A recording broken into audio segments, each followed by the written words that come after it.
Assalamualaikum warahmatullahi wabarakatuh. Halo teman-teman, di video kali ini kita update saham Adaro ya, yang hari ini beritanya cukup menarik walaupun harga sahamnya fluktuatif teman-teman. Sempat dibuka naik, kemudian kena profit taking sampai merah, di terendah di 2680, kemudian mantul lagi, kemudian turun lagi, dan terakhir ditutup tetap positif ya di 2730. Dan ini kira-kira isunya apa ya, ada isu apa ya, kita cek. Ada berita Adaro cetak laba bersih 6,09 triliun kuartal 1 2024. Ini turun ya labanya ya, tetapi walaupun turun dia lebih tinggi dari ekspektasi ya teman-teman. Jadi memang dengan turunnya harga batu bara dunia, otomatis juga pendapatan juga turun, labanya juga turun ya.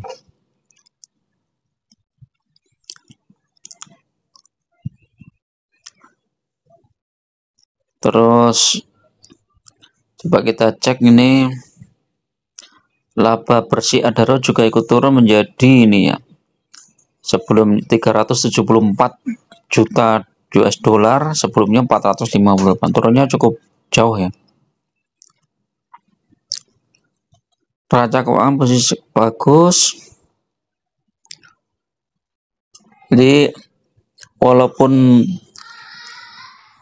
pendapatannya turun, tetapi ini melebihi ekspektasi beberapa analis ya teman-teman, sehingga saham Adaro juga nggak turun-turun jatuh amat ya, setelah sempat menguat ya. Ini terendah di 2560 ya. Dari ini teman-teman yang masuk di 2560 lumayan nih, sudah cuan loh.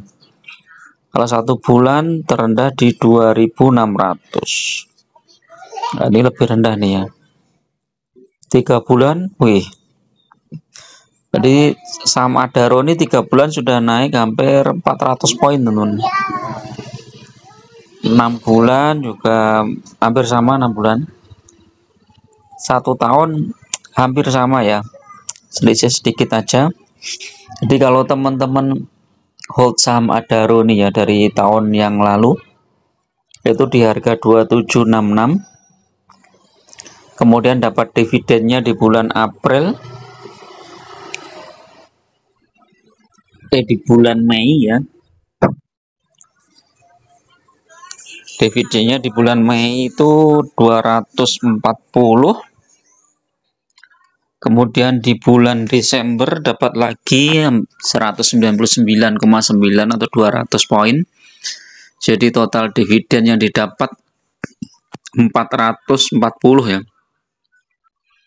440, sementara harga sahamnya turunnya kecil nih ya, sekitar 30 poin ya. Di 440 dibagi 2766 ya. Nah, ini sudah cuan 15,9% dari dividen. Nah, itu belum memperhitungkan kalau dibelikan lagi. Jadi ketika dapat dividen dibelikan lagi sahamnya di harga bawah ya, sehingga potensinya bisa lebih besar ya. Sebagai ilustrasi, ini saat harganya turun di 2040 ini kan dapat dividen tadi berapa? 240 ya. Coba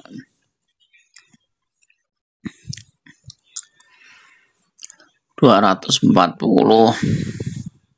Nah, misalnya ya, budget 100 juta ya. 100 juta dibagi 2766 dibagi 100, dapat 361 lot, kemudian dapat dividen 240.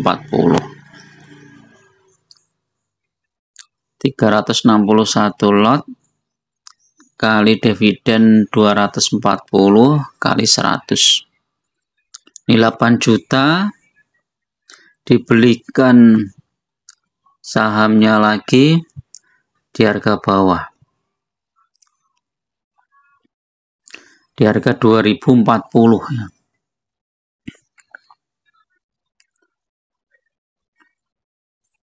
Dibagi 100. Udah tambahan 42 lot, teman-teman. Jadi tambahan 42 lot, terus nanti juga dapat dividen lagi, tambah lagi ya. Jadi totalnya tadi berapa itu? 42 lot ditambah dibagi 2766 ya.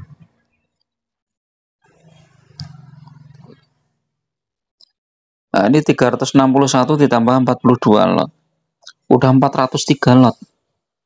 403 lot ini nanti dapat dividen lagi 200 poin. Nah, dapat lagi nih 200 kali 100. Dapat lagi 8 juta, teman-teman.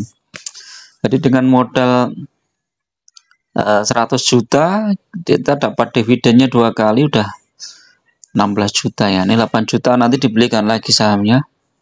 Nah, nanti otomatis jumlah lot kita jadi bertambah lagi ya. Jumlah lot bertambah lagi, nanti dibelikan lagi di harga bawah. Nah, potensi dividen berikutnya udah lebih besar lagi ya. Mungkin bisa tambah 30 lot lagi juga, jadi sudah ada jadi 430 lot. Jadi lumayan, teman-teman. Jadi dengan sistem dividen investing itu teman-teman jauh lebih menguntungkan ya daripada teman-teman trading yang belum tentu cuan ya. Jadi teman-teman incar aja ya salah satu saham yang dividennya besar dan rutin dan manajemennya tuh bagus. Salah satu aja teman-teman incar tuh. Begitu sahamnya tuh turun, beli. Begitu turun, beli. Kalau nggak ada dana, ya tunggu dividen. Begitu dapat dividennya cair, beli lagi sahamnya di harga bawah. Terus diputar terus seperti itu. Paling tidak nanti misalnya masih floating loss pun 1 tahun mungkin ya.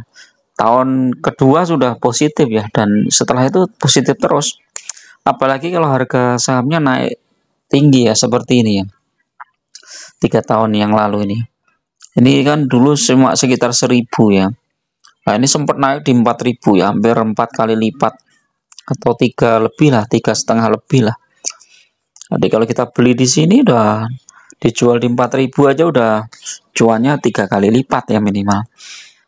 Jadi itu kalau kita jual, tapi kalau enggak dividennya aja kita kumpulin udah cukup besar ya, dari 2021, 2022, 2023, 2024, udah 3 tahun ya. Udah 3 tahun aja udah ambil 15%, udah 45%. Apalagi kalau digulung dengan teknik digulung seperti itu ya lebih bagus lagi ya, jumlahnya lebih besar ya. Nah, Daro ini walaupun labanya turun ya teman-teman, dan turunnya mungkin nggak terlalu dalam ya. Jadi kemungkinan ini kalau nanti RUPS tanggal berapa ini RUPS-nya?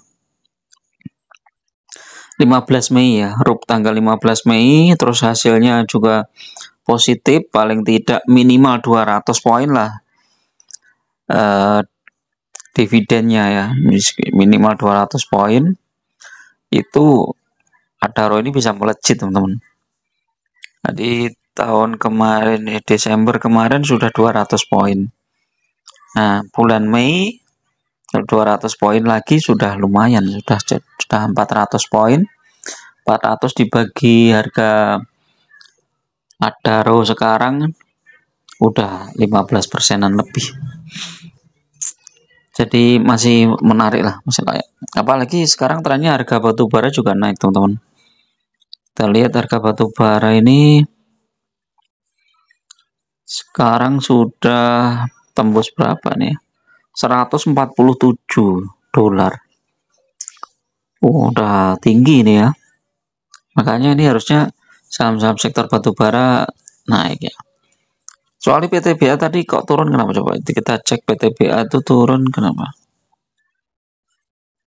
Oh ya, PTBA turun lumayan ini. Coba. Hasil RUPS-nya kapan? RUPS-nya masih 8 Mei. Berarti ini sentimen laporan keuangan nih teman-teman. Jadi kita lihat nih laporan keuangannya PTBA mungkin turun mungkin ya laba.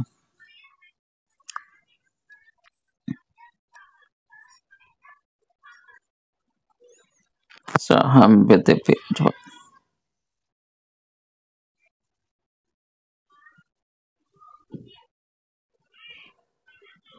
8 jam ini coba kita cek ya. Saham BTPA merah.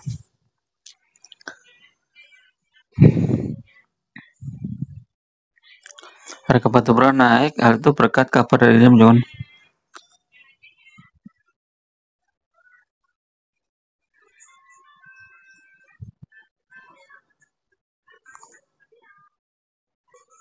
Nah ini mungkin ya laporan kuartal 1 ini yang merilis laporan keuangan kuartal 1, bukan laba.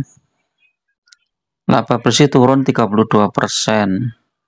Laba per saham juga merosot dari 101 ke 69. Nah ini kalau laba ETPA turun ya, kalau yang belum sempat masuk lumayan nih teman-teman. Apalagi turunnya di bawah 3000 ya, di 2900 itu masih lumayan ini, bisa untuk kita hold ya, dengan asumsi nanti